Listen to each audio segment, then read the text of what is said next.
কারি রাহমাতুল্লাহ আলাইহি নিজের কিতাব শারহুশ শিফার মধ্যে উল্লেখ করেছেন। ইসলামের ফতোয়া হলো, তিনারা লিখেছেন যে সারা পৃথিবীর সমস্ত উম্মতের এই ফতোয়ার প্রতি ইজমা রয়েছে, এই বিষয়ের প্রতি সবাই ঐক্যমত। যদি কোনো ব্যক্তি নবী মুআজ্জম নূরে মুজাসসাম সাল্লাল্লাহু আলাইহি ওয়া আলিহি ওয়াসাল্লামের চুল পরিমাণে গুস্তাখি করে, বেয়াদবি করে, তাহলে ওই ব্যক্তি কাফির হবে। তার কাফির হওয়াতে যারা সন্দেহ করবে তারাও কাফির হবে। জোরে বলুন সুবহানাল্লাহ। আল্লাহ পাকের কোরআন থেকে আমরা কি বুঝতে পারলাম? এটাই বুঝতে পারলাম যে একজন মুসলমানও কুফরিয়া বাক্য যদি উচ্চারণ করে তাহলে ওই ব্যক্তি কাফির হয়ে যায়। উদাহরণ আপনাকে বলে দিচ্ছি, পাকিস্তানে একটি জায়গা আছে, যে জায়গার নাম হচ্ছে কাদিয়ান। সেই কাদিয়ান নামক জায়গাতে একজন ব্যক্তি ছিল যার নাম হলো গোলাম আহমদ কাদিয়ানি। নাম শুনেছেন? জি, নাম শুনেছেন আপনারা? গোলাম আহমদ কাদিয়ানি ওই ব্যক্তি নিজেকে নবী দাবি করেছিল যে আমি আল্লাহর নবী। তো আমাদের নবীর পরে কেউ যদি নিজেকে নবী বলে দাবি করে, মুসলমান থাকবে না কাফির হবে? জোরে বলেন। তার মাননেওয়ালা, তাকে যারা নবী মানবে তারা কাফির হবে কি হবে না? তাহলে কুফরি করা তো কুফর, আর কুফরিকে সমর্থন করাও কুফর, কুফরিতে রাজি হওয়াও কুফর। যেমন বেটা আমার চুরি করছে, আমি সন্তুষ্ট আছি, তাহলে আমিও চোর। কথা বুঝে আসছে কি না?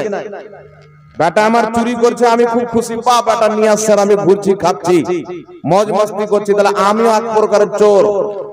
বেটা চুরি করতে যাচ্ছে, আমার সমর্থন আছে, ওর টাকা আমি খাই না, তবু আমি চোর।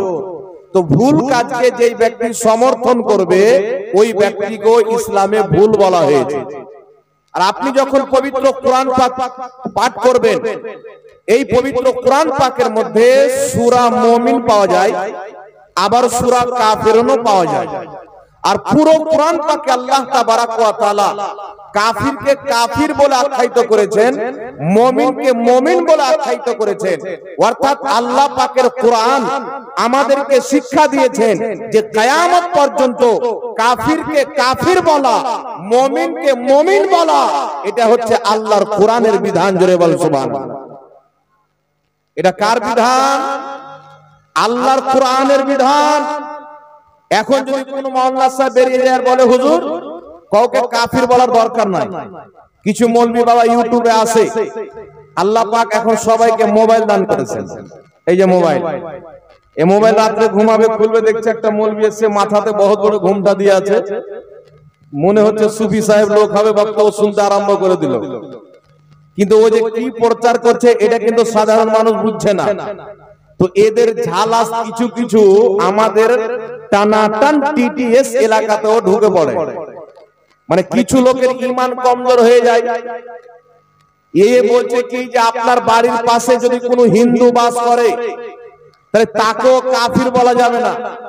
তাহলে একজন হিন্দু ব্যক্তি যিনারা মূর্তির পূজা করে আল্লাহকে বাদ দিয়ে, অগ্নি পূজক, মূর্তি পূজক, পাথর পূজক, এদেরকে যদি কাফির না বলা যায় তো কাফির কাকে বলা যাবে?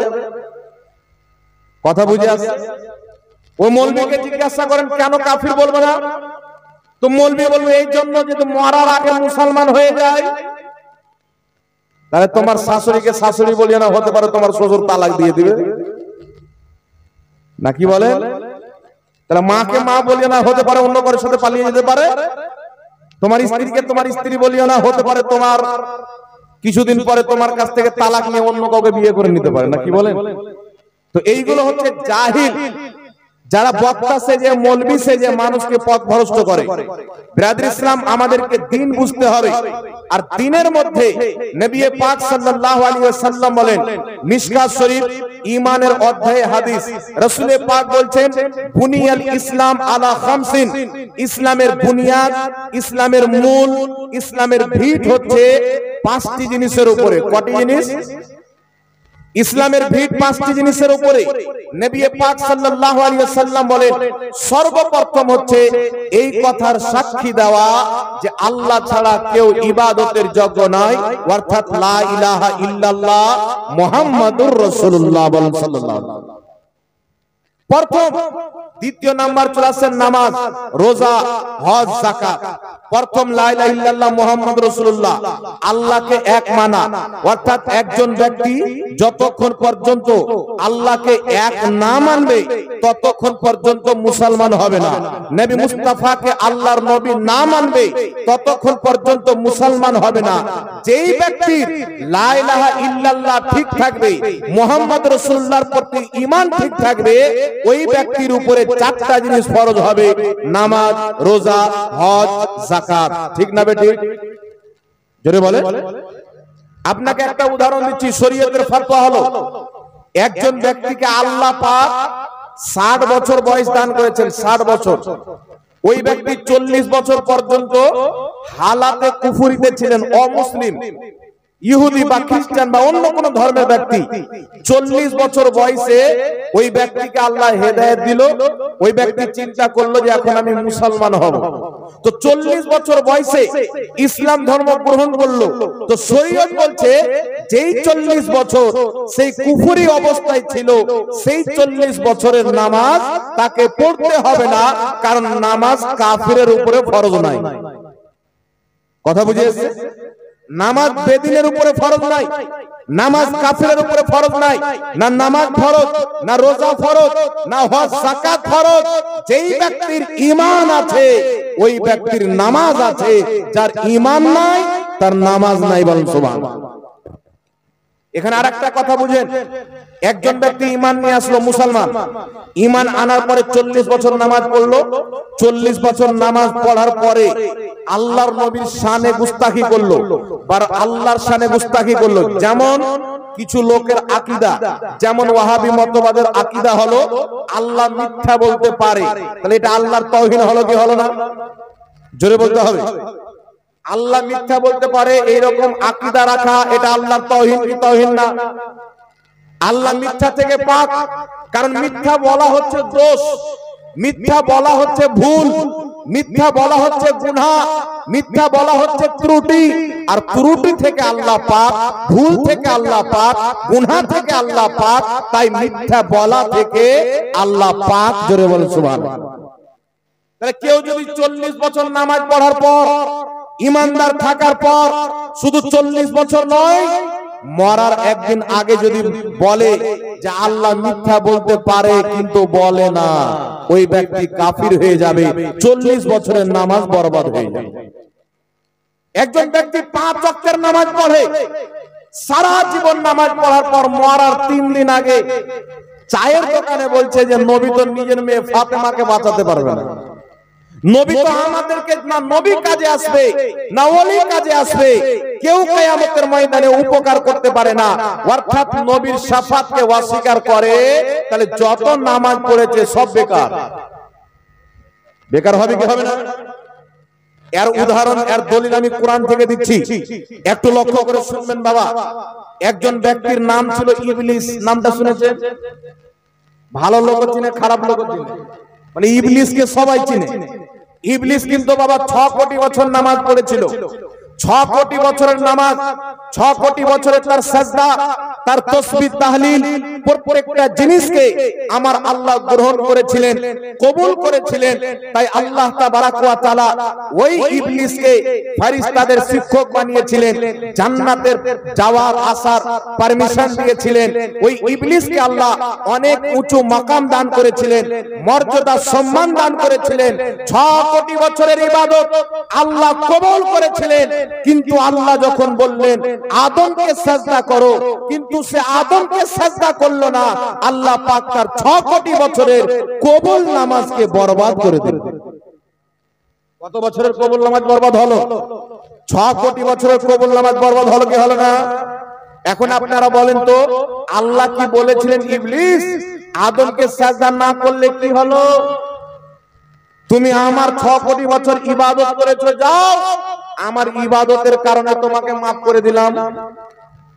এই কথা আল্লাহ বলেছেন? একটু জোরে বলতে হবে, হ্যাঁ না বলেন না। এই কথা কি আল্লাহ বলেছেন? যাও তুমি 6 কোটি বছর আমার তসবিহ পাঠ করেছো, আমি তোমাকে ক্ষমা করে দিলাম। 6 কোটি বছর আমাকে সিজদা করেছো, আমি তোমাকে ক্ষমা করে দিলাম। 6 কোটি বছর আমার ইবাদত করেছো, আমি আল্লাহ তোমাকে ক্ষমা করে দিলাম। আল্লাহ এই কথা বলেন নাই। আল্লাহ পাক পবিত্র কোরআন পাকে ওয়া কানা ওয়াস্তাকবারা মিনাল কাফিরিন, তাকে কাফিরদের অন্তর্ভুক্ত করেছেন। তার উপরে কাফিরের ফতোয়া দিয়ে আল্লাহ পৃথিবীবাসীকে একটা শিক্ষা দিয়েছেন। কোরআন পাকে এলান করেছেন, তুমি যতই বড় নামাজি হয়ে যাও, রোজাদার হয়ে যাও, হাজী হয়ে যাও, কাজী হয়ে যাও, মুফতি হয়ে যাও, মুহাদ্দিস হয়ে যাও, যদি তোমার অন্তরে নবীর আদব না থাকে, নবীর মহব্বত না থাকে, না তোমার ঈমানের দাম আছে, না তোমার নামাজের দাম আছে। যদি নবীর আদব না থাকে, ইবলিসের কবুল হওয়া নামাজ বেকার হয়ে যায়। তাহলে যার অন্তরে নবীর আদবই নাই, তার পড়া নামাজ তো এখন কবুল হয়েছে কিনা গ্যারান্টি নাই। কথা বুঝেছি গেছেনি বাবা? জান্নাতের মধ্যে ছিল, আদম নবীকে সাজদা করলো না, ইবলিসের অহংকার। এই অহংকার এখন কিছু নামধারী মুসলমানের মধ্যে দেখতে পাওয়া যায়। তারা বলতে চায় আল্লাহই তো যথেষ্ট আছে, পীর ফিরের দরকার কি? বলে কি বলে না?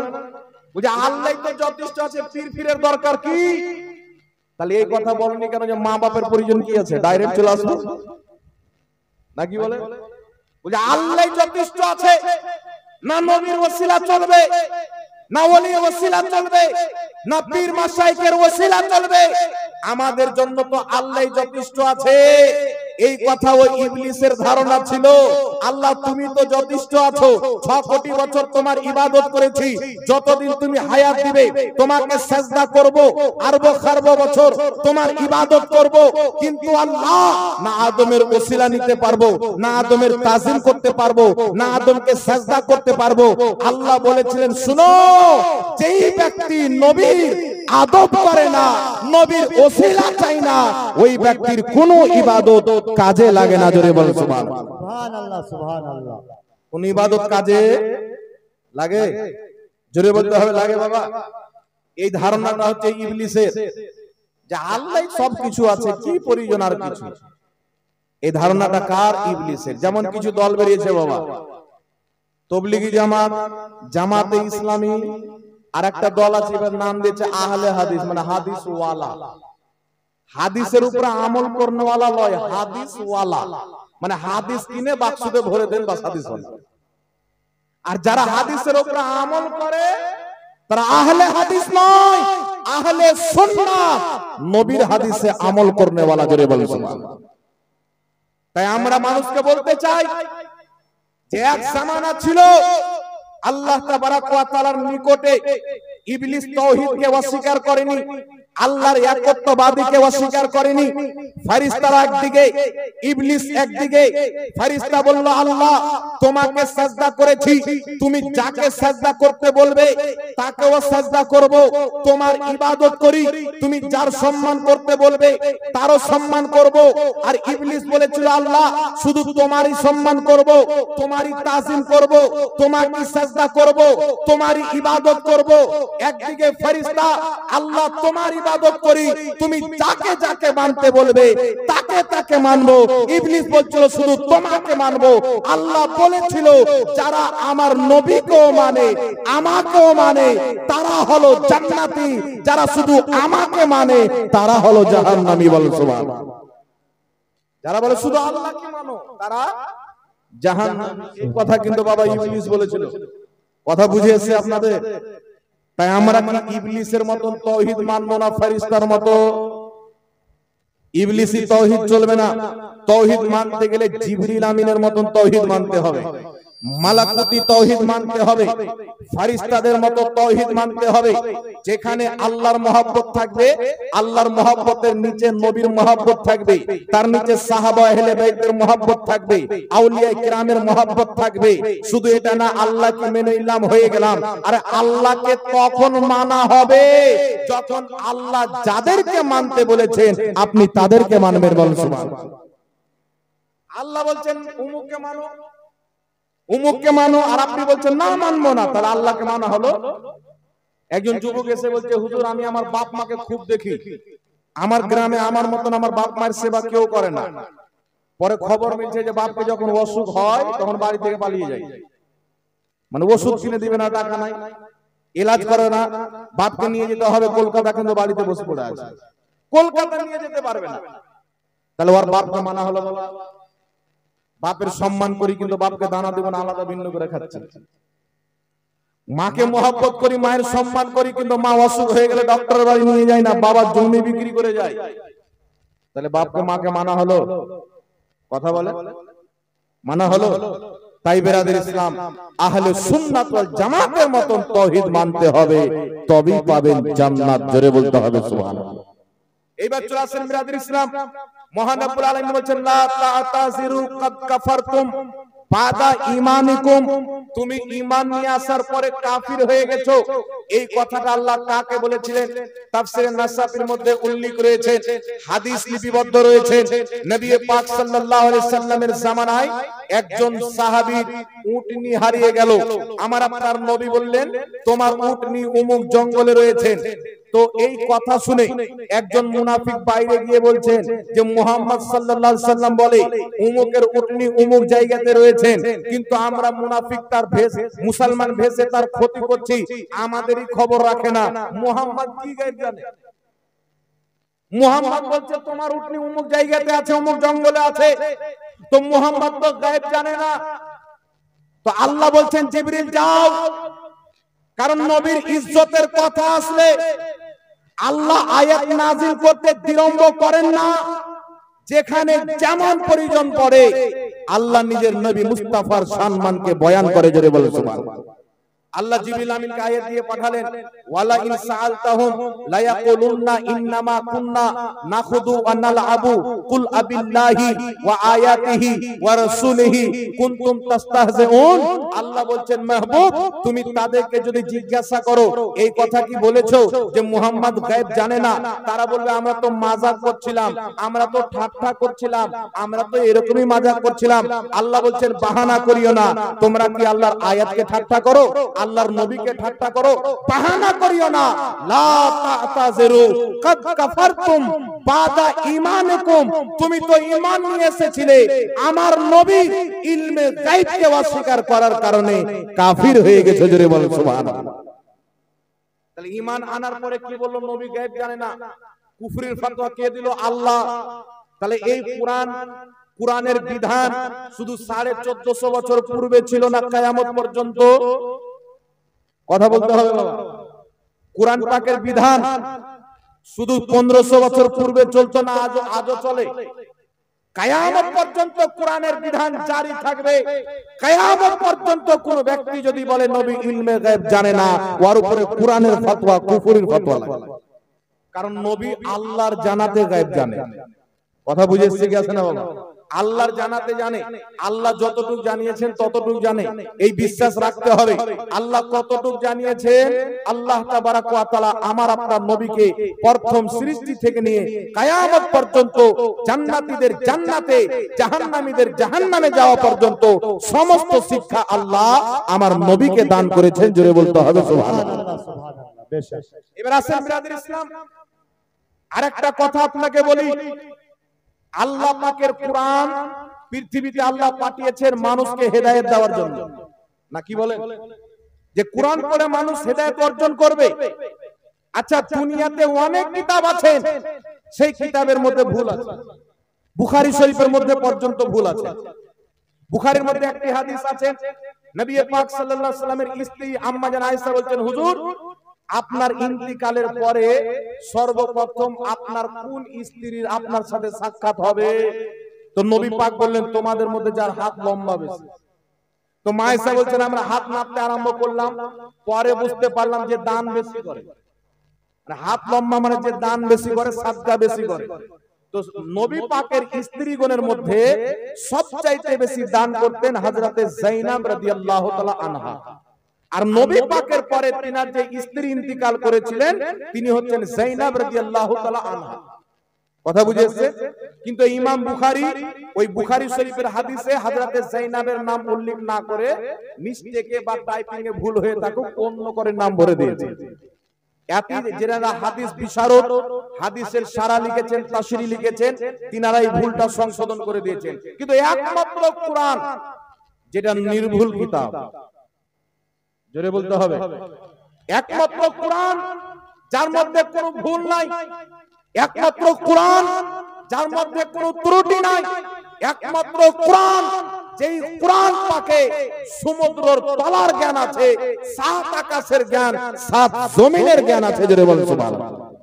কিন্তু আল্লাহ তাবারাক ওয়া তাআলার কোরআন সবাই আমরা জানি হেদায়েতের জন্য। কোরআন যে পড়বে ঈমান তাজা হবে, কোরআন পাকে আমল করবে জান্নাতি হয়ে যাবে, আল্লাহর ওলি হয়ে যেতে পারে। এই পবিত্র কোরআন পাক মানুষকে হেদায়েত দিতে এসেছেন, কিন্তু আল্লাহ বলছেন কোরআন পড়ে হেদায়েতও পাবে, গুমরাহও হবে।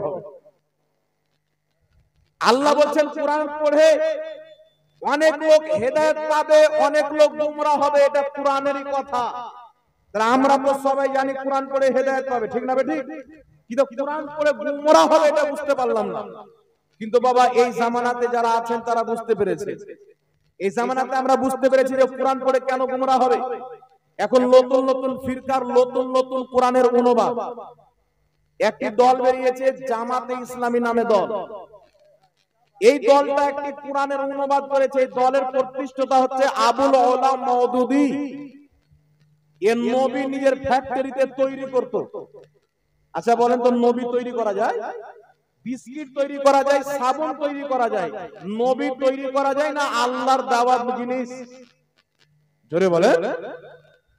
এটা আল্লাহর পক্ষ থেকে আল্লাহ যাকে ইচ্ছা করেন নবী বানায়, আল্লাহ ছাড়া কেউ নবী বানাতে পারে না। কিন্তু মওদুদী বাড়িতে বসে নবী বানাতো। তার লেখা কিতাব তাফহিমাত, প্রথম খণ্ড, 42 নম্বর পৃষ্ঠা, পাকিস্তান কারাচির ছাপ। কিতাবটি আমার কাছে রয়েছে। লিখছে রাম, শঙ্কর, লক্ষ্মণ, এগুলো সব আল্লাহর নবী। বাড়িতে বসে আব্বার দেওয়া ধর্ম নবী বানিয়ে দিল ফ্যাক্টরি। তো কাল কোন গাঁজা খেলে এসে বলবে যে আমার একটা চাচা ছিল নবী পাকের জামানার পূর্বে, ও আর জামানার নবী ছিল, চলবে?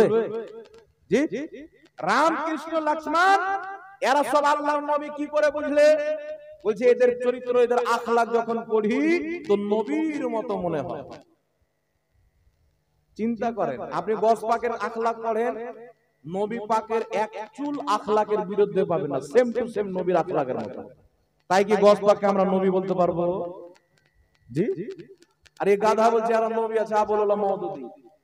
একে খাড়ো কে করলো?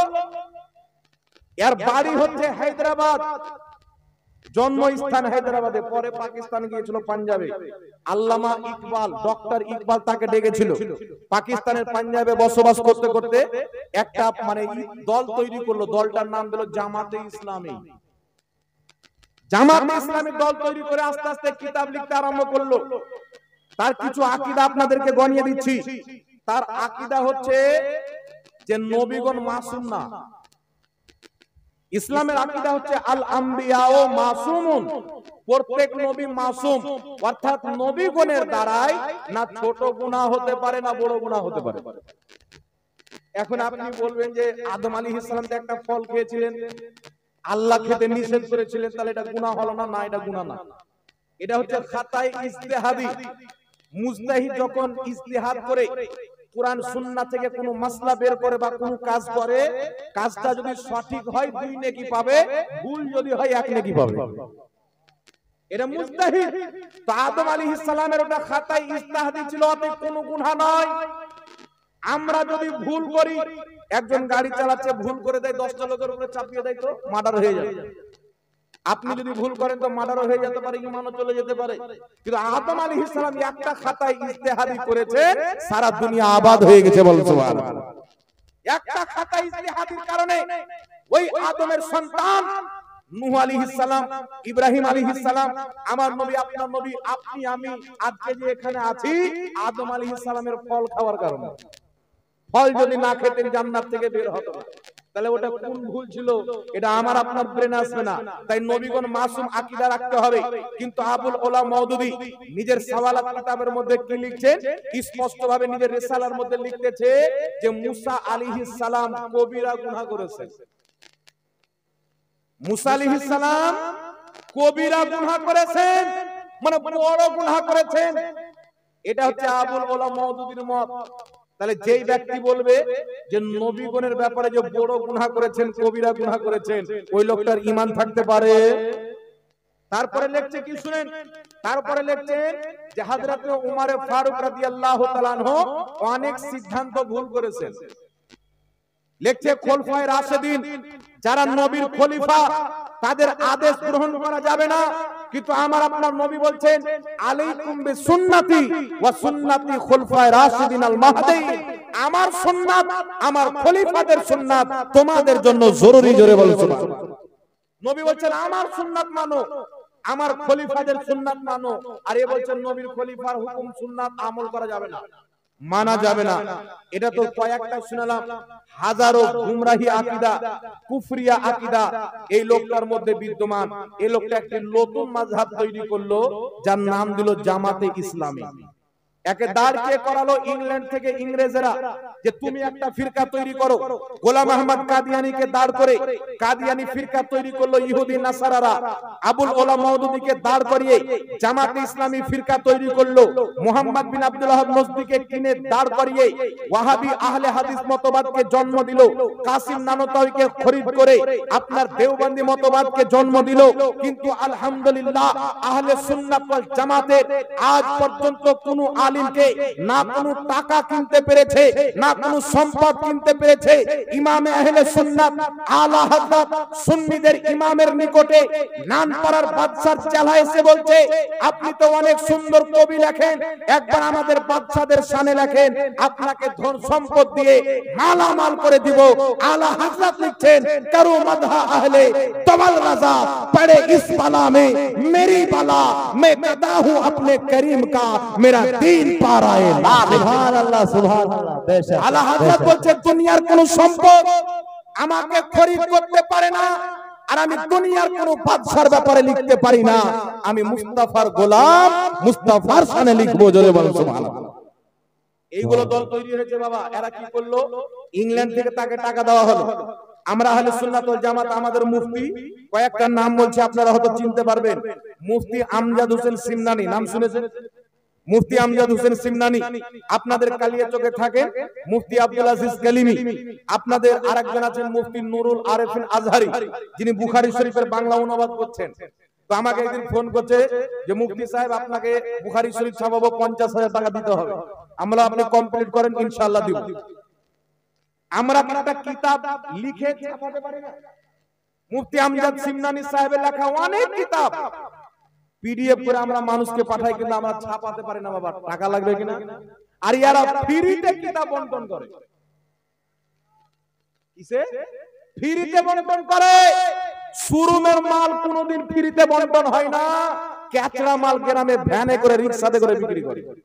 তো মওদুদীর আকীদা হলো ক্যাচড়া, তার কোরআন পাকের অনুবাদ হলো ক্যাচড়া। এই ক্যাচড়া ফ্রিতে কোরআন বন্টন করে, কিন্তু আহমদ রাজার কানজুল ঈমান ফ্রিতে পাওয়া যায় না। খরিদ করে পড়ে দেখবেন দুনিয়ার সমস্ত অনুবাদকে এক পাল্লাতে রেখে আহমদ রাজার অনুবাদকে এক পাল্লাতে রাখেন। আল্লাহর কসম খেয়ে বলি আলা হযরতের অনুবাদকৃত কোরআন পাকের মধ্যে না কোনো ভুল আছে, না কোনো ত্রুটি আছে। বলুন সুবহানাল্লাহ। তাকবীর, নারে তাকবীর, নারে রিসালাত, নারে হায়দারি, মস্তকে আলা হযরত, মস্তকে আলা হযরত, নারে তাকবীর, নারে রিসালাত। কারণ তিনি যখন কোরআন পাকের অনুবাদ করেন আল্লাহর শানকেও বজায় রেখেছেন, নবীর শানকেও বজায় রেখেছেন। মওদুদী অনুবাদ কি করছেন যে আল্লাহও চাল চালতে জানেন। চাল মানে জানেন? এখান থেকে আমি বক্তব্য দিয়ে যাচ্ছি, দু চারটা ওয়াহাবি আপনাদের কালিয়াচক মোড়ে পাথর নিয়ে দাঁড়িয়ে আছে, বেটা আসলি পাথর মারবো। চাল চালা মানে ধোকা দেওয়া। মওদুদী অনুবাদ করছে যে আল্লাহ মানুষের চাইতে বেশি ধোকা দিতে পারে। নাউজুবিল্লাহ বললেন না? আল্লাহ যদি মানুষকে ধোকা দিত তাহলে কি করতো? সুন্দর রোড দেখে চালাতো আর রোডকে ফেড়ে ঢুকিয়ে দিত না, কি বলেন? তাহলে কত রকমের নোংরা আকীদা দেখেন। ইমাম আহলে সুন্নাত আরেকটা আয়াত বলছি শুনেন, পবিত্র কোরআন পাকের মধ্যে আছে ওয়া জাদাকা দাল্লান ফাহাদা, আছে না নাই? সূরা দোহার মধ্যে আল্লাহ পাক বলছেন ওয়া জাদাকা দাল্লান ফাহাদা, अब যে আরবি একটা শব্দ হয়, একটা শব্দের কয়েকটা অর্থ হয়। যেমন ইংলিশে ওয়ার্ড আছে, তো এমন ওয়ার্ড আছে যার কয়েকটা মানা বের হয়, আছে না নাই ভাই? এরকম আরবি শব্দ আছে, একটা শব্দের অর্থ অনেক রকম হয়। তো ওয়াওয়াজাদাকা দাল্লান, ওয়াহাবি অনুবাদ করছে, হে নবী আপনাকে পথভ্রষ্ট পেলাম তো আমি আল্লাহ হেদায়েত দিলাম। আবুল আলা মওদুদি বলছেন আপনাকে রাস্তা থেকে একটু ইদিক উদিক পেলাম তো আপনাকে রাস্তা দেখিয়ে দিলাম। মানে বিভিন্ন রকম অনুবাদ করেছে যে আমাদের নবী রাস্তা চিনতো না, পথভ্রষ্ট ছিল, বিভিন্ন রকমের অনুবাদ। কিন্তু আমাদের সুন্নি জামাতের ইমাম আলা হযরত অনুবাদ করছেন, হে নবী আপনাকে সিও মহব্বতে আত্মহারা পেলাম, নিজের দিকে রাস্তা দিয়ে দিলাম। কত সুন্দর অনুবাদ। আর এর তরজমা করছেন নবী আপনাকে পথভ্রষ্ট পেলাম। তো নবী যদি পথভ্রষ্ট থাকে দুনিয়াকে হেদায়েত কে দিবে? তোর আব্বা? নবী যদি পথভ্রষ্ট থাকে তো হেদায়েত কে দিবে বাবা? উনি তো জগৎকে হেদায়েত দিতে এসেছেন। তাই আমার নবী বলছেন বইস্তু মুআল্লিমান, আমি পৃথিবীর শিক্ষক হয়ে দুনিয়াতে এসেছি। আরে আমরা দুনিয়াতে এসে স্কুলে গিয়ে শিক্ষা মাদ্রাসাতে গিয়ে শিক্ষা অর্জন করি, ইউনিভার্সিটিতে গিয়ে শিক্ষা অর্জন করি, কিন্তু একমাত্র মা আমিনার লাল আব্দুল্লাহর নয়নতারা মুহাম্মদ রাসূলুল্লাহ পৃথিবীর কোন শিক্ষা প্রতিষ্ঠানে শিক্ষা অর্জন করেননি, স্বয়ং আল্লাহ শিখিয়েছেন। জোরে বল সুবহানাল্লাহ। সুবহানাল্লাহ। উনি হচ্ছেন আল্লাহর ছাত্র, আল্লাহর বান্দা। তাহলে যেই ব্যক্তিকে আল্লাহ পড়িয়েছেন, আল্লাহর পড়াতে কোনো ত্রুটি আছে? ওয়াহাবি বলছে আছে। কি আছে? বলছে নবী লিখতে জানতো না, পড়তে জানতো না। মানে আল্লাহ তো সব শিখিয়েছে কিন্তু লিখতে পড়তে শিখায়নি, এই ত্রুটিটা ধরা আছে। এটা মানতে পারেন? জি। একজন ব্যক্তি মুফতি নুর আলম কাদরি ভাইয়ের মাদ্রাসায় একটা ছেলে দিল হুজুর পড়ান, মৌলবীর পাগড়ি দিয়ে পাঠাচ্ছেন। মুফতি নুর আলম ভাই বলছেন যে আপনার ছেলেকে সব শিখিয়েছি, উযু করা শিখাইনি। তাহলে লোকটা কি বলে? মৌলবীর পাগড়ি পেয়ে গেল, উযু করতে জানে না।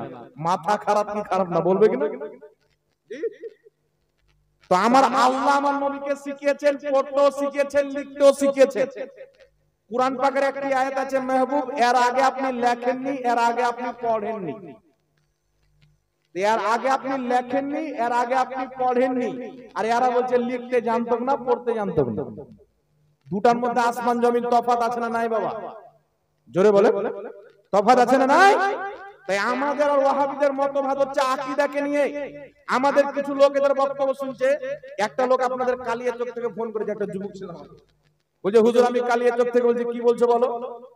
তো বলছে হুজুর এই 40 চাহর মরা মানুষের নামে খাওয়া দাওয়া করানো বলে হারাম।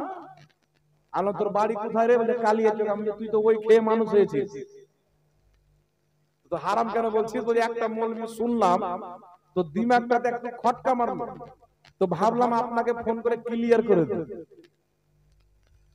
তো এইরকম কিছু লোক আছে বাবা, যে এদের বক্তব্য শুনে 40 করে হারাম, দলিল কি বলে আব্বা জানে?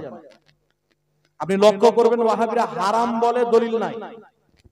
হারাম বলার দলিল নাই, অথচ শরীয়ত বলছে কোন জিনিসকে হারাম বলতে গেলে কুরআন পাকের অকট্ট দলিল লাগবে বা হাদিসে মুতাওয়াতির লাগবে। আর বলছে অমুক হারাম, দলিল নাই। বলছে মরা মানুষের নামে খাওয়া দাওয়া করানো হারাম। দাওয়াত দেন তো ভাদর মাসের কুকুরের মতো এসে খাবে। হারাম বলে কিন্তু আপনি দাওয়াত দেন তো গপ গপ করে খাবে। একজন ওয়াহাবি আমাকে এসে বলছে হুজুর মরা গরু কি আর চারা খায়? মানে গরু মরে যাওয়ার পর ওর মুখে যদি ঘাস দেন তো খাবে। তো মানুষের উদাহরণ দিচ্ছে মরা গরুর সাথে। তা আমি বললাম এটা সাধারণ, এতে ভালো করে বুঝবে না। আমি ওকে বললাম মরা গরুর চারা খায় না। আপনার বাপ মা মরলে গরু হয়ে যায়, ছাগল হয়ে যায়, খাই না। আমাদের বাপ মরলে বাপ থাকে, মা মরলে মা থাকে, আমাদের চারা খাই, তাই আমরা করি। কথা বুঝেছে বাবা? সিনা বুঝে বলছে আমরা 40 চাহরণ করি না। তো আমরাও তো করি না, কিন্তু গরু মরলে, ছাগল মরলে, গরু ছাগল মরলে 40 চাহরণ হয়, তো মানুষ মরলে কেন হয়? সাহাবায়ে কেরামের জামানায় গরু মরেছে, ছাগল মরেছে, এই সালে সওয়াব হয়নি। মানুষ মরেছে, এই সালে সওয়াব হয়েছে। আর জোরে বলতে হবে সুবহানাল্লাহ। তো সাহাবায়ে কেরামের জামানায় গরু মরলো, ছাগল মরলো, এই সালে